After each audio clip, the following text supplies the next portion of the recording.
profesor, mundi vetveten vllaznia së një farë mënyrë?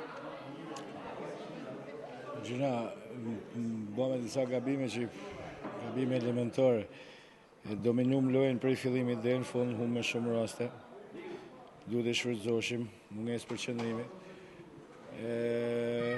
Vjen keq sepse dominosh 90 minuta me raste pafund.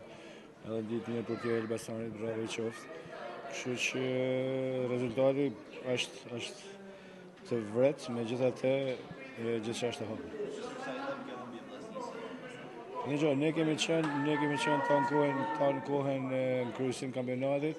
Sot jemi 2 pikë mbrapa. Kemi javën tjetër, kemi edhe 3 javë me mbyll kampionatin. Shpresojmë të kapim vendin e parë prap. Normal që na dhem si humje, po duhet të ecim para. Ka qenë kjo java më vështirë vllaznisë, eliminimi nga kupa dhe...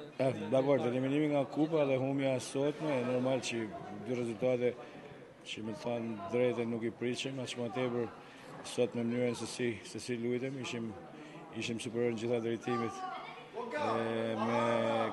me Elbasanin, megjithatë ajo që vlen janë pikë nuk ka rëndësi loja.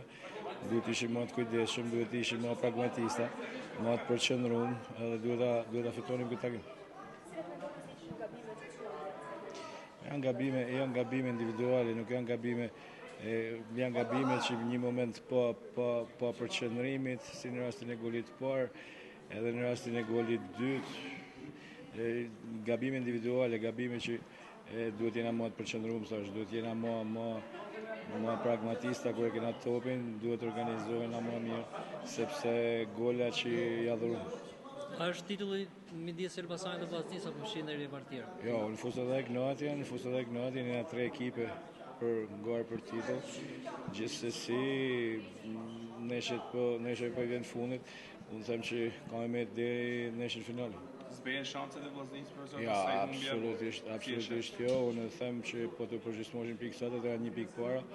Janë edhe 3 neshje në play-off, 3 neshje në marrë, janë edhe 6 neshje, janë 18 pikë në lojë, kështu që është gjithçka është siç ishim na këtë javë vend parë, mundi na javën tjetër prapë, kështu që duhet të vazhdojmë, nuk dalë shumë për asnjë moment.